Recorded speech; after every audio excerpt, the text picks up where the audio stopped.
నమస్తే. పెళ్లి చూపులు సినిమాకు కేంద్ర ప్రభుత్వం పురస్కారం ఇచ్చింది. తెలంగాణ భాషలో ఉండే ఇంపు సొంపును వాళ్ళు గుర్తుపట్టిండ్రు. 60 ఏళ్ల నుంచి కలిసి ఉన్న ఉమ్మడి రాష్ట్రంలో తెలంగాణ భాష ఉందని, ఆ భాషకు గుర్తింపనే సోయే లేదు వాళ్ళకు. వీళ్ళకి లేదు కానీ వాళ్ళకు ఉన్నది వాళ్ళు గుర్తుపట్టి తెలంగాణ భాషకు పట్టం కట్టిరాలు. ఆ సినిమా తీసిన డైరెక్టర్, దాంట్లో నటించిన నటుడు, వీరితో పాటుగా మన స్టూడియోలో ఉన్నారు దేశపతి శ్రీనివాస్ గారు, తెలంగాణ కవి గాయకులు. ముగ్గురికి నమస్కారం. నమస్తే. దర్శకుడు భాస్కర్, చెప్పండి అన్న. ఎట్లా అనిపించింది తమ నీకు సోయి దీని మీద ఇట్లా తీయాలని? ఎందుకంటే సినిమా అంటేనే అండీలు గిండీలు ఉంటాయి కదా. అయితే న్యూట్రల్ తెలుగు యాక్సెంట్ అనేది నా రియల్ లైఫ్లో అయితే చాలా తక్కువ చూసిన నేనైతే. అంటే సినిమాలో వాడే తెలుగు నేను కాలేజ్ పోయినప్పుడు కానీ, నేను ఇంటరాక్ట్ అయిన మనుషులతో కానీ, హార్ట్ ఫెల్ట్గా కాన్వర్జేషన్ చేసినప్పుడు నా ఫ్రెండ్స్ తోటి కూడా నా డైలెక్ట్లో, నా యాక్సెంట్లోనే నేను మాట్లాడుతుండే. అదేవిధంగా అంటే ఇప్పుడు ఆంధ్ర ఫ్రెండ్స్ ఉంటే ఆంధ్ర యాసలో వాళ్ళు మాట్లాడతారు. కాకపోతే ఒక మిక్స్ ఉంటుంది, ఒక జెన్యున్ మిక్స్ ఉంటుంది. సో సినిమా అనేది ఒక రిఫ్లెక్షన్ ఆఫ్ లైఫ్ అంటారు. సో దాన్ని రిఫ్లెక్ట్ చేయాలంటే, దానికి న్యాచురల్గా, దానికి రియల్గా చేయాలంటే తప్పకుండా యాక్సెంట్లు వాడాలనేసి అనుకున్నా.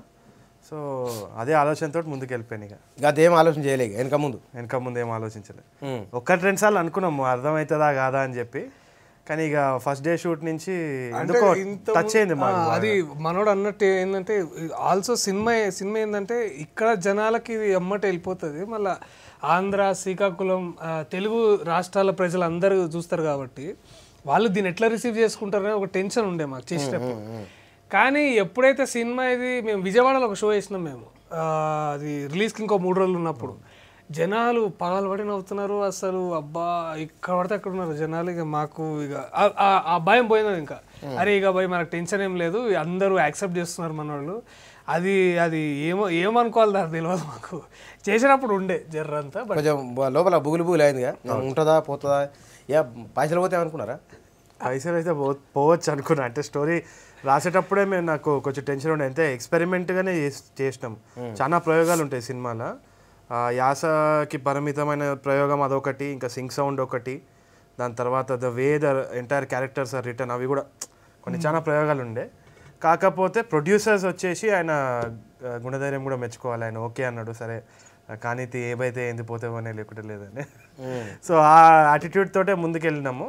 దర్శి అన్నట్టు విజయవాడలో షో వేసినప్పుడు ఒక లేడీ వచ్చింది.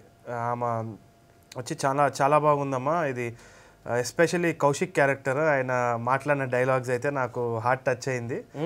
నాకు ఇన్ని రోజులు డిప్రెషన్ ఉండే, ఈ సినిమా చూస్తే 2 గంటలకి ఐ వాజ్ లాఫింగ్ అన్నది. సో అది అన్నప్పుడు నాకు ఒకటి ఏమనిపించిందంటే, ఇమోషన్ ఈజ్ మోర్ ఇంపార్టెంట్. అక్కడ యాస, లాంగ్వేజ్ బ్యారియర్ ఏం లేదు. ఆ సినిమాటిక్ ఇమోషన్ వచ్చేసి ట్రాన్సెండెడ్. ఈయన మాట్లాడిన దాంట్లో కూడా, అరే పిల్లం పోరి ముందర ఇజ్జత్ తీసినవారు, ఆ పోరి ముందర ఇజ్జత్ తీసుడు అనేది ఆ మాటల్లో ఎట్లుంటుంది అది ఒకసారి చెప్పాది. ఇప్పుడు తెలుసుకుంటే చాలా వస్తుంది. ఇప్పుడు ఆ పెళ్లి చూపులకు ఓకే అంటే ఏందిరా, సైడ్ తీసుకపో చెప్పు. ఇగో అక్క, నాకు ఇంతకుముందు కాల్ సెంటర్లో జాబ్ ఉంటుండే, ఒక గర్ల్ ఫ్రెండ్ ఉంటుండే, 2 వీక్లీ. ఇప్పుడు నువ్వు చెప్పిన తర్వాత కూడా పెళ్లి చేసుకున్నావు అంటే ఇక నిజంగా ఇప్పుడు అవన్నీ తలుచుకుంటే బాగా నవ్వొస్తాయి. అండ్ అంటే ఇవన్నీ మేము చేస్తున్నప్పుడు మాకు అనిపించిన తర్వాత ఏంటంటే, మనోడు అన్నట్టు end of the day it's all about emotion. And Telugu వాళ్ళకి అది ఏం పట్టవు. సినిమా అనేది ఆ కనెక్ట్ ఎప్పుడైతే మనకు జనాలు దొరుకుతుందో ఇక ఏన్ని మర్చిపోతారు, వాళ్ళకి ఏం అవసరం లేదు. కానీ జనాలకైతే ఉండదు. సిరనా ఇన్నొద్దులు మనం చూసిన సినిమాల్లో సరే అది అట్లున్నది. అది ఇప్పుడు దీంట్లో మాట తీరు, మనిషి మాట్లాడుతుంటే అది ఏమనిపిస్తుంది? మొట్టమొదటి నేను తరుణ్కి, ప్రియదర్శికి, మొత్తం టీం అందరికీ కూడా అసలు మొదట సినిమా హిట్ అవ్వడే పెద్ద సంబరం. ఈ దినాల్లో, ఈ రోజులల్లో ఒక చిన్న సినిమా తక్కువ బడ్జెట్తో తీసినారు, తర్వాత చాలా ఎక్స్పెరిమెంటల్గా తీసినారు. ఆ సినిమా హిట్ అవ్వడే పెద్ద సంబరం. ఈ సినిమా వాళ్ళు సృష్టించినటువంటి కొన్ని మిత్తులను బద్దలు చేసిందని నేను అనుకుంటున్నాను.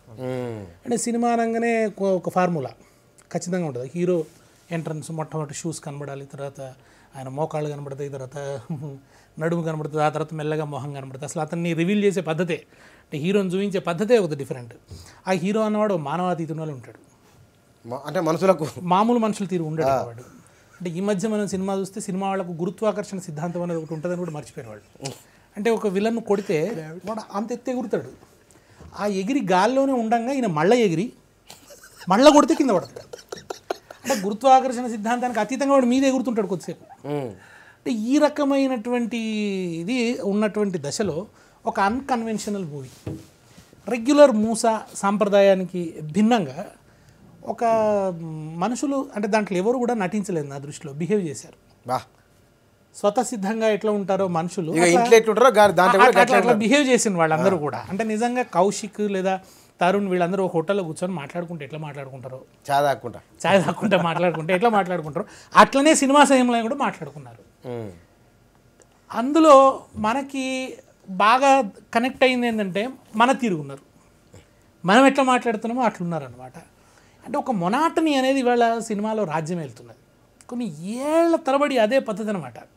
ముఖ్యంగా ఈ మధ్య ఏమైపోయిందంటే హీరో అనగానే వాడు ఒక వల్గర్ ఫెలో, వాడికి ఏ బాధ్యత ఉండదు, జులాయి తర్వాత వాడు చాలా వెకిలిగా బిహేవ్ చేస్తుంటాడు, ఒక వికృతమైన యాస మాట్లాడుతుంటారు. అది ఏ ప్రాంతం యాసనో ఏందో చెప్పరానటువంటి ఇదే ఒకటే తరహా ఏ హీరో మాట్లాడినా అదే అనమాట. ఇంకో పద్ధతి నిజానికి మనకు కాస్త ఎన్టీ రామారావు నాగేశ్వరరావు అప్పుడు పోయి చూస్తే వాళ్ళు తను ఇంతకుముందు చెప్పినట్టు ఒక న్యూట్రల్ యాక్సెంట్ అనేది ఉండేది అట్లా మాట్లాడారు మొదటి దశలో. కానీ రాను రాను రాను రాను అది పోయి ఈ మధ్యనైతే పూర్తిగా 1-2 జిల్లాలకు సంబంధించినటువంటి భాషనే రాజ్యం వెళ్తున్నటువంటి స్థితిని మనం సినిమాలలో చూస్తున్నాం. అది కూడా 1 చూస్తాం, 2 చూస్తాం, 3 చూస్తాం, మొత్తం అట్లనే అనమాట. ఇక దానికి కారణం ఏంటంటే ఆ హీరోలకు అట్లా తప్ప ఇంకో తీరా మాట్లాడరు, అతను హ్యాండిక్యాప్డ్ అక్కడ. ఆ రకమైన యాస తప్ప మరో రకంగా అతను డైలాగ్ చెప్పలేడు. అంటే హీరో అన్నవాడు అన్ని రకాలుగా చెప్పగలగాలి, అంత నటన సామర్థ్యం వాళ్ళకి లేదు, ఒకటే పద్ధతిలో చెప్తారు. ఆ డైరెక్టరు ఆ జీవితం తప్ప ఇంకో జీవితం చూడలేదు కనుక ఆ జీవితం తప్ప ఇంకోటి తీయలేడు ఆయన. దానివల్ల ఒక మొనాటనీ అనేది సినిమాలో రాజ్యం వెళ్తున్న దశలో దాన్ని బద్దలు కొట్టింది పెళ్లి చూపులు. ఆ మొనాటనీని బాగా బద్దలు కొట్టింది. ముఖ్యంగా నువ్వు చెప్పినట్టు ఏంటంటే తెలంగాణ వాళ్ళు మాట్లాడుకున్నట్టు ఉండదు. అది ముఖ్యంగా నాకు తెలిసి అర్బన్ మెట్రో యూత్ హైదరాబాద్లో ఉండేటువంటి ఈ పిల్లలు ఎట్లా మాట్లాడుకుంటారు అన్నది సినిమాలో బాగా పట్టుకున్నాడు. దాంట్లో ఇక కౌశిక్ అయితే అంటే నిజానికి దాన్ని మళ్ళీ ఎక్కడ ఒక ప్రత్యేకమైన డ్రామాతో చెప్పలేదు తను. చాలా సాధారణమైన ఫేస్ ఉంటుంది, ఆ చివరి డైలాగ్ చెప్తాడు కదా దోస్తులు కూర్చొని మాట్లాడుకున్నట్లు, అది చాలా సాధారణంగా చెప్తాడు. అదే అట్లా నటనను రాబట్టడం అనేది, అట్లా బిహేవ్ చేయించడం అనేది తరుణ్ చేసినటువంటి ఒక మంచి ఎక్స్పెరిమెంట్. ఫస్ట్ ఆఫ్ ఆల్ అసలు దీంట్లో సినిమాలో హీరో చాలా నార్మల్గా ఉంటాడు. వాడు అట్లా నేను ఇంతకుముందు చెప్పిన అతీతంగా ఉండడు. పైగా వాడు పరమబద్ధకంగా తల్లిదండ్రులు తిడుతుంటే ఆ తిట్లకు కూడా వాడే సిగ్గుపడకుండా వాడి పద్ధతిలో వాడు అట్లా ఉంటుంటాడు. అలా దాన్ని తీసిన జర అందరూ కూడా అంటే మన ఇంట్లో ఉన్న ఒక పిల్లాన్ని చూస్తున్నట్టుగా మన ఇంటి పిల్లాన్ని తిరిగినా అనిపించింది. దానితో ఇంకా వాడు మనం మాట్లాడినట్టే ఆ పిల్లగాడు కూడా అచ్చంపేట కదా హీరో, అంటే మహబూబ్ నగర్ జిల్లా అచ్చంపేట దగ్గర ఏదో ఊరు సంథింగ్. దాంతోనే ఆ పిల్లాడు మాట్లాడుతుంటే కూడా మా అందరికి కూడా అంత దగ్గరతనం అనేది అనిపించింది. భాస్కర్, ఇప్పుడు ఈ సినిమాకి మంచి పేరు ఎంత వచ్చింది, తర్వాత ఈ మధ్యకాలంలో బాగానే నీ మీద ఆ మాట ఈ మాట బాగానే మంది నోట్ల నాడినావు బాగానే. అవకాశాలు ఏమైనా వస్తున్నాయా, పిలుస్తున్నారా? దాబాస్తు నీ దగ్గర మంచి తెలివితేటలు ఉన్నాయి, ఈ పోరాడు హుషారు ఉన్నాడు, దా సినిమా తీద్దని ఎవరు అంటున్నారా? నిజంగా చెప్పాలంటే చాలా ఆపర్చునిటీస్ వచ్చినాయి అన్న. అది కాకుండా కూడా ఇంకోటి ఏంటంటే సురేష్ బాబు గారి దగ్గర ఇప్పుడు వర్క్ చేస్తున్న స్క్రిప్ట్ ఆయన వచ్చేసి కంప్లీట్ ఫ్రీడమ్ అంటే కంప్లీట్ ఫ్రీడమ్ ఇస్తున్నారు. అంటే ఏ విధంగా అంటే తెలంగాణ పట్ల ఒక స్టోరీ చేస్తున్నామంటే అదే యాక్సెంట్లో దానికి ఆనెస్ట్గా ఇప్పుడు తిథి అని ఒకటి వచ్చింది సార్ మన కన్నడలో, అయితే వెరీ రూరల్ రస్టిక్ సబ్జెక్ట్ ఉంటుంది. సో ఆయన ఏమన్నారంటే మంచి సినిమా దిద్దాం, ఎంటర్టైన్ చేసేటట్టు దిద్దాం, ఆయన ఆనెస్ట్గా దిద్దాం, నువ్వు చేసే ప్రయోగాలు నువ్వు చేసేసే అనే ఫ్రీడమ్ తోటే చెప్తున్నారు తప్పితే ఎటువంటి ఇంపోజింగ్ లేదు. అది కాకుండా ఇండస్ట్రీ నుంచి కూడా ఒక కొత్త కైండ్ ఆఫ్ ఎంకరేజ్మెంట్ ఉంది సార్. అదైతే ఇది పెళ్లి చూపుల తర్వాత అయితే దేవర్ ఆనెస్ట్గా సినిమా చూసిన వాళ్ళు ఫోన్ చేసి ఏదో ఆపర్చునిటీ కోసం కాదు, నిజంగా వాళ్ళకి టచ్ అయింది కాబట్టి ఫోన్ చేసి మెచ్చుకున్నారు. చాలా ఎక్కువ మంది థ్యాంక్ యూ అని చెప్తున్నారు. సో అది థ్యాంక్ యూ సార్, ఇలాంటి సినిమా మీరు తీశారు అసలు. అది ఇంకా అన్న చెప్పినట్టు అంటే ఎంతో మంది ఇటువంటి సినిమాల కోసం వెయిట్ చేస్తున్నారు అన్నట్టు. వాళ్ళు ఒకసారి అరే ఏం సినిమా బాయ్ ఇది, అరే మధ్య అసలు చాలా బాగా వచ్చిందని. అంటే మేము ఎన్నిసార్లు థియేటర్లో తిరిగి బయటకు వచ్చినాము కానీ అందరూ కళ్ళల్లో మాకు కనిపించిన ఆనందం అది, అరే ఒక మంచి సినిమా చూసినాము. సినిమా అంటే ఇంతగానం నేను ఏనాడు నవ్వుకోవాలి, నేను చాలా దినాలైనది. సో ఇప్పుడు మంచిగా అనిపించిందని ఈ థ్యాంక్ యూ అని చెప్తున్నాను చూడు, అక్కడ మాకు అసలు దాంట్లో చాలా మంచిగా నవ్వడం. దాంట్లో కూడా మాట తీరులో ఒక పెద్ద మనిషి వచ్చి మిమ్మల్ని అడుగుతాడు, ఏమడుతాడంటే ఏం పని చేస్తుంటావు నువ్వు అంటాడు. అంటే ఈయన నోట్లో పుల్ల పెట్టుకొని ఏదో కొంచెం సొంచాయించి నా సాగు నేను చేస్తా ఏదో ఉందిగా డైలాగ్, అది బుక్ రాస్తుంది చెప్పది బుక్ రాస్తున్నా అదే అడతాడు. ఇట్లా అడిగితే నా చావు నేను చేస్తా నీకెందుకు అని ఒక యూత్ఫుల్ బాయ్ లైఫ్ స్టోరీ. అది ఒక కమెడియన్ చెప్పినట్టు చెప్పడు అక్కడ, చాలా వెరీ సీరియస్గా చెప్తాడు. అయితే దాంట్లో ఎందుకు అంత అంటే చూస్తున్న యూత్ అంతా ఎందుకు కనెక్ట్ అయ్యారంటే, ఈ పెద్దవాళ్ళు ఈ ప్రశ్న వేస్తారు కనబడ్డ ప్రతి ఇప్పుడు ఏం చేస్తున్నావు, అది పెద్ద హింస పెట్టే ప్రశ్న అనమాట. పాపం అప్పుడు ఇంకా ఉద్యోగాల కోసం ఎదురు చూస్తున్న వాళ్లకు ఆ ప్రశ్నని మించిన హింస ఇంకోటి ఉండదు.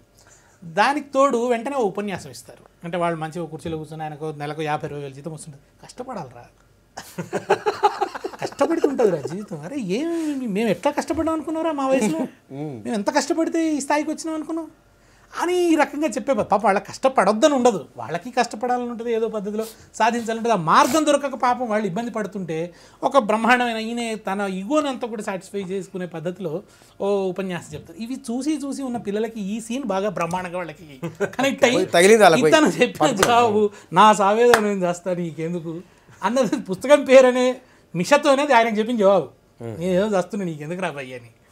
అది ఒక్కసారిగా అందరికీ బాగా తగిలిందనమాట. దానివల్ల కానీ భాస్కర్ ఇది జాతీయ స్థాయిలో సినిమాకు, తెలంగాణ సినిమాకు దీన్ని వాళ్ళు పట్టుకోవడం అంటే నీకు అంచనా ఏమైనా ఉన్నది, ఆరే మాకు ఇంతమంది బాగున్నట్టు పిక్చరు దీనికి ఏమైనా వస్తుంది కావచ్చు అని అనిపించింది మనసులో ఏమన్నట్లా? అనుకుంటే సార్, అంటే ఇక నేను ముందు ఆలోచించే చేసినాం, అంటే ఇట్లాంటిది ఏమైనా రావాలి, అప్రిసియేషన్ లాంటిది ఏమైనా రావాలనేసి అనుకున్నాము. కానీ నేషనల్ అవార్డ్ అనే దాంట్లో మెన్షన్ అయితే ఉంటుందనేసి అనుకున్నా, కానీ 2 అవార్డ్స్ వస్తుంది అనేసి అయితే నేను ఎక్స్పెక్ట్ చేయలేదు. It's huge honour. హిట్ అవుడే పెద్ద సంబరం, అంటే నేషనల్ అవార్డు రావడం పెద్ద సంబరం, పెద్ద సంబరం. ఇంతకుముందు సైన్మా అది ఉంది కదా, అది అవును సార్, రాముల. అవునన్నా, రాముల అంటే దానికి అంటే అది కూడా ఎందుకు తీసుకోవాలనిపించింది అది? అయితే నేను తమిళ సినిమాస్లో చాలా రస్టిక్ రూరల్ సబ్జెక్ట్స్ చూసిన, అంటే ఆడుకలం అని, ముండాసిపట్టి అని చెప్పేసి ఇట్లాంటి సబ్జెక్ట్స్ ఏంటి అంటే ఒక ఏరియా, ఒక ప్రాంతానికి సంబంధించి వాళ్ళు అక్కడ ఉన్న పాత్రలు, ఎక్సెంట్రిక్ క్యారెక్టర్స్ని తీసుకొచ్చి ఒక న్యాచురల్ వే ఆఫ్ లైఫ్ చూపించినారు. అంటే ఇప్పుడు మనం గ్లోబల్ సినిమా చేయాలంటే we have to go extremely local అంటారు. సో ఇది మనము బయట పెట్టినామంటే ఫారిన్ లాంగ్వేజెస్లో ఎగ్జాటిక్ లాగా ఉంటుంది అనమాట. సో వాళ్ళు ఒక వే ఆఫ్ లైఫ్, వాళ్ళకి ఒక Indian exotic way of life చూడాలి అంటే మనం రస్టిక్ రూరల్ సబ్జెక్ట్ చేయాలని ఎప్పుడో అనుకున్నా. నాకు అట్లాంటివి నచ్చేది కూడా. ఇప్పుడు ఒక ఎగ్జాంపుల్ చెప్పిన కన్నడ సినిమా తిథి అని చెప్పి, అది కూడా completely rural subject. So short film చేసేటప్పుడు ఇప్పుడు ఇంతకంటే నాకు బేసిక్గా రిస్క్ చేయాలంటే షార్ట్ ఫిల్మ్లోనే చేయాలి, మ్యాక్సిమం రిస్క్ చేయొచ్చు. ఇక దీంట్లో కూడా ప్రయోగం చేయలేదు అంటే వేస్ట్ అనేసి మళ్ళీ ఇక దాంట్లో రొమాంటిక్ కామెడీ ఏం చేస్తామని సైన్మా చేద్దామని అనుకున్నా. సో దాంట్లో ఏంటి అంటే వరంగల్లో నా చిన్నప్పుడు నేను వరంగల్లో స్పెండ్ చేసిన కాబట్టి సమ్మర్ హాలిడేస్ అవన్నీ కూడా అక్కడ చూసిన క్యారెక్టర్స్, అక్కడ చూసిన ఇన్నసెన్స్, అక్కడ చూసిన చిన్న చిన్న డ్రామాస్, అక్కడ చూసిన చిన్న చిన్న కాన్ఫ్లిక్ట్స్, అవి చాలా ఎంటర్టైనింగ్ ఉంటుంది, హార్ట్ టచింగ్ ఉంటుంది. సో అది ఒక గ్లోబల్ ప్లాట్ఫామ్లో పెట్టాలంటే యూట్యూబ్లో అట్లాంటి షార్ట్ ఫిల్మ్ చేసి పెట్టాలి, ఈ ప్రయోగం చేయాలి. ఇంకా సింగ్ సౌండ్ తోటి చేస్తే it will definitely look natural అనుకున్నాను. అంటే నిజానికి తెలంగాణ అనేది ఒక పెద్ద ఖజానా, అంటే ఇంకా దీన్ని తీసుకోవాల్సినంత జీవితం చాలా ఉన్నది. దీనివైపు ఎవరు చూస్తలేరు. అంటే ఇన్నేళ్ల సినిమాలో ఎవరు తెలంగాణ ఇంట్లో కెమెరా పెట్టలే, తెలంగాణ గుడిసెల కెమెరా పెట్టలే, తెలంగాణ మనిషి మీద కెమెరా పెట్టలే. అది ఒక పెద్ద లోటు ఉన్నదన్నమాట. దీంట్లో ఇప్పుడు మీరు ఎంత ఎక్స్ప్లాయిట్ చేస్తే చేసుకోదగినంత జీవితం ఉన్నది. అంటే తెలంగాణకంటూ ఒక ప్రత్యేకమైన భాష ఉన్నది. అది ఇంతకుముందు వాళ్ళు చెప్పిన ఇక్కడి అర్బన్ మెట్రో లాంగ్వేజ్తో పాటు గ్రామీణమైన ఒక భాష ఉంది, చాలా అద్భుతంగా. ఇప్పుడు మీరు తెలంగాణలో ఎక్కడన్నా చూడు, ఒక రైమింగ్ ఉంటుంది, ఒక లిరిసిటీ ఉంటుంది. తెట్టన తెల్లారింది అంటాడు, తెట్టన తెల్లారింది, అదొక రైమ్ ఉంది. తర్వాత అబ్బా పట్టణ వలిగిండ్రా, ఏడిస్తే పట్టణ వలిగిండ్రా ఒక్కసారే అని అంటారు. అట్లే అందంగా ఉండడానికి రామసక్కని పిల్లగాడు అని అంటారు, శిల్కోలే నవ్వుతున్నాడు అని అంటారు. ఇవి ఎంత బ్యూటిఫుల్ లాంగ్వేజ్. మా ఇంటి పక్కకు ఉండేటామె మా ఇంటికి ఏదైనా బదులు అడిగడానికి వస్తుండే. మా అమ్మ దగ్గరకు వచ్చి ఏమంటుండే అంటే ముత్యమంత పసుపు ఉందా, కొంచెం పసుపు ఉందా కాదు, మనం చదువుకున్న వాళ్ళు ఏమంటాం, కొంచెం పసుపు ఉందా. కొంచెం పసుపు ఉందా అనేది చాలా పేలవమైన భాష. కానీ ముత్యం అంత పసుపు ఉందా అంటే ముత్యం ఎంత చిన్న ఉంటుంది అంటే గాయంత కొంచెం అంత పసుపు ఉందా అన్నదాన్ని ఎంత కొంచెమో చెప్పింది. అది పొయిటిక్ లాంగ్వేజ్. ముత్యం అంత పసుపు ఉందా అంటే మామ్యం అనేది వాసనకే లేదు. ఆమె అడిగింది ముత్యం అంతా, ఈమె అన్నది ఏంటంటే వాసనకే లేదు, వాసన చూసేంత పసుపు కూడా ఇంట్లో లేదు. ఇది ఎంత బ్యూటిఫుల్ కన్వర్జేషను. మనం చదువుకున్న వాళ్ళం ఈ భాష మిస్ అయిపోయినాం. మనం అందరం కూడా చదువుకున్నాం అనే ఒక పద్ధతితోని టీవీలు చూసి, సినిమాలు చూసి, పుస్తకాలు చదువుకొని ఉన్న మంచి భాషను పొడగొట్టుకున్నాం.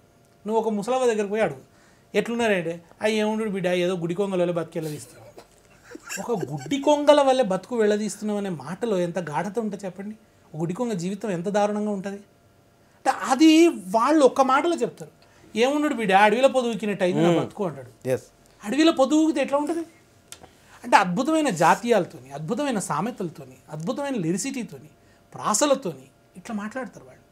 దాన్ని మనం ఆ భాష బాగాలేదనుకునే పేలవమైన భాష. ఇప్పుడు ఆ భాష సినిమాలకు రావాలి.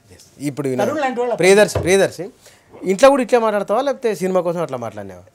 పూర్తిగా సినిమా కోసం మాట్లాడినా.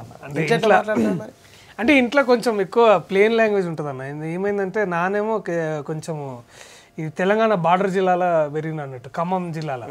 ఆడ ఖమ్మంలో ఇట్లా మాట్లాడుకోరు వాళ్ళంతా, మామూలుగా ఉంటారు. అమ్మనేమో పిడుగురాళ్ళ, గుంటూరు డిస్టిక్. సో నేను పుట్టింది ఆడనైనా ఇట్లా ఒక 10-15 డేస్కి ఇక్కడికి తీసుకొచ్చేది. ఇక పుట్టిడంతా పెరిగిందంతా ఇక ఓల్డ్ సిటీ, తర్వాత గచ్చిబౌలి, హైదరాబాద్. దానివల్ల ఏంటంటే ఈ క్రాస్ కల్చర్, తర్వాత ఈ డైవర్సిటీ నాకు చాలా అలవాటైంది అన్నట్టు. తర్వాత ఇప్పుడు ఏంటంటే భాషలో, ప్రతి ఒక్క భాషలో అన్నట్టు ఒక బ్యూటీ ఉంటుంది, దాంట్లో ఒక ఎసెన్స్ ఉంటుంది. అండ్ మనోడు చెప్పినప్పుడు కూడా నాకు ఏమనిపించిందంటే, కౌశిక్ అనేటోడు మారేడుపల్లి ఉంటాడు, మారేడుపల్లిలో పెరిగిన పోరుడు ఎట్లా మాట్లాడతాడు, ఏం చేస్తాడు, ఏడ తింటాడు, ఏడ తాగుతాడు, బాడీ లాంగ్వేజ్ ఎట్లుంటుంది. ఇంజనీరింగ్ చదివి వాడు ఎట్లుంటాడు అంటే వాడి లైఫ్ స్టైల్ హైదరాబాద్లో వరల్డ్ ఫేమస్ అన్నట్టు ఉంటాడు వాడు. నాకు అసలు ఏం ప్రాబ్లం లేదు, నేను బతికేసి ఎట్లయినా అన్నట్టు ఉంటాడు. సో గసోంట్ క్యారెక్టరు ఇది, వాడు ఒక హార్ట్ ఆఫ్ ద ఆ ఏరియాలో ఉన్నట్టు ఉన్నాడు. పోరోడు ఎట్లుంటాడు అనే దాని మీద కొంచెం క్యారెక్టర్ స్టడీ, తర్వాత మనోని హెల్ప్ తీసుకొని అక్కడ అంటావు చూడేది నాటక నజీర్ ఖాన్ హైరే మన అంట చూడండి. అది హైదరాబాద్ లాంటి ఒక టిపికల్ సామెత. అది అంటే నటన చేయడంలో నేను అంత పెద్దవాడిని అని అది నా క్యాన్ తీసుకొని నీళ్ళు తీసుకురాపోతే మీద పారేస్తా.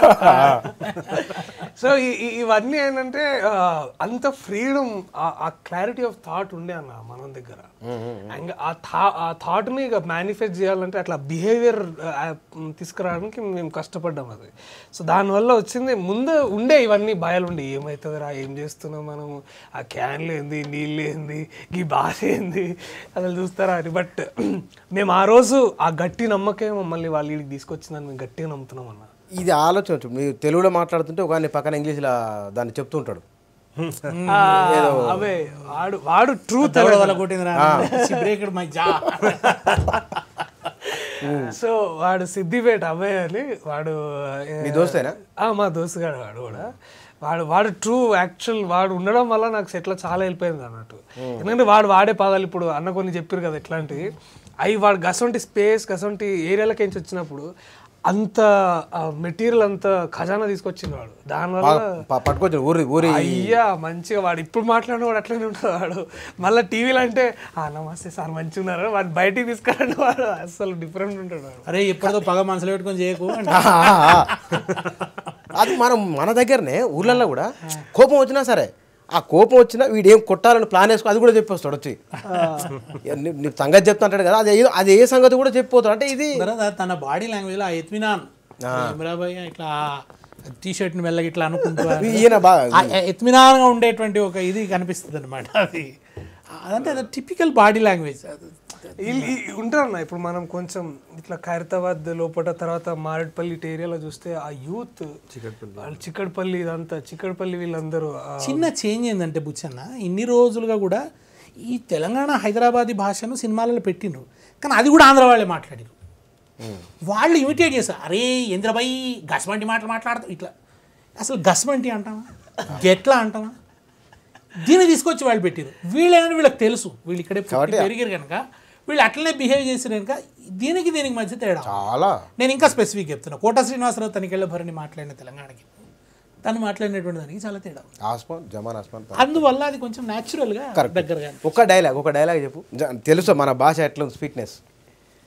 సినిమాకి టైం పోతాం ఇప్పుడు దాకా ఏ సినిమాకి లేడు వాళ్ళ తెలుసా పోరి పిలిచిందంటే గంట ముందు ఆడుంటాం 10 o'clock షట్టర్ బంద్ చేస్తుంటే 9:58 ఆడుంటాం ఇప్పుడు దాకా డబల్ రేట్లో మంది ఎప్పుడు కొనలేదు తెలుసా మాయ లేచినప్పుడు ఇంటి బయట ఉంటా పన్న తర్వాత ఇంటి లోపల ఉంటా టైం అంటే కౌశిక్ అంటే టైం నెక్స్ట్ మరి తర్వాత ఏం చేద్దాం నన్ను మాట్లాడకపోతే సిద్దిపేట నుంచే వచ్చిన ఇప్పుడు ఈ చర్చకు కూడా టైం అయిపోతున్నట్టుంది గీయాలి మరి తర్వాత ఏం తెలంగాణలో పెట్టి హీరోయిన్ తెలంగాణకి వెళ్ళి పెట్టి తీస్తావా ఎట్లా చేస్తావు హీరోయిన్ ఉండాలి. ఒకటి వచ్చేసి నేను మాక్సిమం ఏం చేద్దాం అనుకుంటే as much experiment as possible చేద్దాం అనుకుంటున్నా అన్న. ఒకటి నెక్స్ట్ది ఫ్రెండ్షిప్ బేస్ మీద ఉన్నది, అది కూడా హైదరాబాదీ యాక్సెంట్, హైదరాబాద్ తెలుగు ఉంటుంది. ఒక భీమవరం ఫ్రెండ్ కూడా ఉన్నాడు నాకు చిన్నప్పటి నుంచి నాకు చాలా ఫేవరెట్, నా బెస్ట్ ఫ్రెండ్ అనమాట. వాంది హ్యూమర్ కూడా ఒక విధంగా ఉంటుంది. సో ఈ తెలంగాణ హైదరాబాద్ గై వర్సెస్ భీమవరం గై అది మంచి ఫన్ ఉంటుంది అనేది అనుకుంటున్నా. అపార్ట్ ఫ్రమ్ దట్ సైన్మాని మళ్ళీ ఫీచర్ ఫిల్మ్గా చేద్దామనే ఆలోచన కూడా ఉన్నది. కాకపోతే ఒక మంచి సబ్జెక్ట్ అంటే ఒక 2 గంటలు ఎంటర్టైన్ అయ్యే సబ్జెక్ట్, ఆ లైన్ దాని మీద రీసెర్చ్ చేసిన తర్వాతనే చేద్దామని అనుకుంటున్నా. అదేదో షార్ట్ ఫిల్మ్ తీసి దాన్ని మళ్ళీ ఫిలప్ చేసుడు అవన్నీ లేదు. కానీ ఎట్టి పరిస్థితుల్లో నేను ఎక్స్ప్లోర్ అయితే చేస్తాను. ఇది మన తెలంగాణ యాక్సెంట్ కాకుండా కూడా డిఫరెంట్ ప్రాంతాలు. ఇప్పుడు చిరానా మన దాంట్లో కూడా తెలంగాణ నుంచి హీరోయిన్ కరీంనగర్లో వరంగల్లో బస్ ఎక్కాలి హీరోయిన్, భువనగిరి దగ్గర రవిడీలు రావాలి, వీడి జనగాం దాకముందే మళ్ళీ జీపులు ఆటో వేసుకొని రావాలి. ఎందుకంటే మా దగ్గర ఆటోలు ఎక్కువ కదా. ఒక హీరో ఆటో ఎక్కడ ఆటో దిగాడు. నీవు గట్లేమన్నా తెలంగాణకి వెళ్ళి ఒక హీరోయిన్ మంచిగా సూపర్ డూపర్ ఉండాలి, మంచి అందగైతే పట్టుకొని ఓ సినిమా తీసి ఆమె దగ్గర మన తెలంగాణ వల్ల ఉండాలి, ఇంకా ఆ భాష రావాలి. అది అట్లా ఏమన్నా తీయాలని అనుకుంటున్నావా నేను అడిగేది, ఇస్తావా అవకాశం? అయితే అదే సైన్మా అనేది ఆల్మోస్ట్ అంతే. ఇక సైన్మా అనే షార్ట్ ఫిల్మ్ నేను చేసింది మోరల్లెస్ ఇక మొత్తం అక్కడి నుంచి యాక్టర్స్ కూడా అక్కడి నుంచే పట్టినాం అనమాట. సో మోస్ట్లీ దాన్ని ఫీచర్ ఫిల్మ్ చేస్తే మాత్రం ఎట్టి పరిస్థితుల్లో నేను అదే చేస్తాను. ఇంకోటి కొత్తది ఏమన్నా అంటే వేరే సబ్జెక్ట్ వేరే సబ్జెక్ట్ తెలంగాణ బుచ్చన్న తను ఒక చిన్న బ్రేక్ త్రూ అనేది క్రియేట్ చేసిండు. దీన్ని విశాలం చేయడం ఇంకా అందరి బాధ్యత. తను హైదరాబాద్ మెట్రో అర్బన్ యూత్ మాట్లాడే పద్ధతిని తన తెర మీద తీసుకొచ్చిండు. ఇంకా వరంగల్కి సినిమాకు పట్టుకుపోవాల్సింది, హన్మకొండ పట్టుకోవాల్సింది, మహబూబ్నగర్ పట్టుకోవాల్సిన బాధ్యత ఇంకా మన అందరి మీద ఉన్నది. ఒక తరుణ్ మీదే ఉందని అనుకోవడానికి వీల్లేదు. సినిమా పాటలు బాగుంది, సినిమా డైలాగ్ కూడా రాయాలి మరి ముందల మన అందరి మీద కూడా ఆ బాధ్యత ఉన్నది. ఆ పనిని కూడా మన అందరం చేయడానికి కూడా పూనుకోవాలి. దర్శనం చెప్తావా నెక్స్ట్ తెలంగాణ? ఇక నేను చెప్పేది ఏం లేదు, చాలా గొప్ప మూమెంట్ మనందరికీ ఇది. తెలంగాణ సినిమా, తెలంగాణలో ఇంత మంచి టాలెంట్ చెప్పాలి బుచ్చన్న. ఈ మధ్య 3 డైరెక్టర్లు సినిమా గతిని మార్చిన వాళ్ళని నా దృష్టిలో అనుకున్నట్టు రొటీన్గా వస్తున్న సినిమా. సాగర్ చంద్ర అప్పట్లో ఒకడు ఉండేవాడు, తరుణ్ భాస్కర్ పెళ్లి చూపులు, సంకల్ప్ రెడ్డి గాజీ. ఈ 3 తెలుగు సినిమా, 3 తెలంగాణ నుంచి వచ్చారు. రంగారెడ్డి జిల్లా నుంచి సంకల్ప్ రెడ్డి, అండ్ మన ఉదయ్ తరుణ్ వరంగల్, తర్వాత తను నల్గొండ. సాగర్ 3 కొత్త ఈ అన్కన్వెన్షనల్ మూవీస్ మంచి రోజులు స్టార్ట్ అయినట్లే. అన్కన్వెన్షనల్ మూవీస్ తో ఒక చిన్న కొత్త స్టార్ట్ ని ఇచ్చారు. ఏం లేదన్న, చాలా గొప్ప మూమెంట్. ముందుగా ప్రతి ఒక్కరికి థ్యాంక్స్, ఎందుకంటే మీడియా సోదరులు మీరు కూడా చాలా హెల్ప్ చేశారు. దానివల్ల మేము గ్లోబల్ ప్లాట్ఫామ్ ఎక్కినాం ఆల్మోస్ట్. ఇంకా డిస్కషన్లో పాల్గొన్న తరుణ్ భాస్కర్, దర్శి, సిరణ, థ్యాంక్ యూ.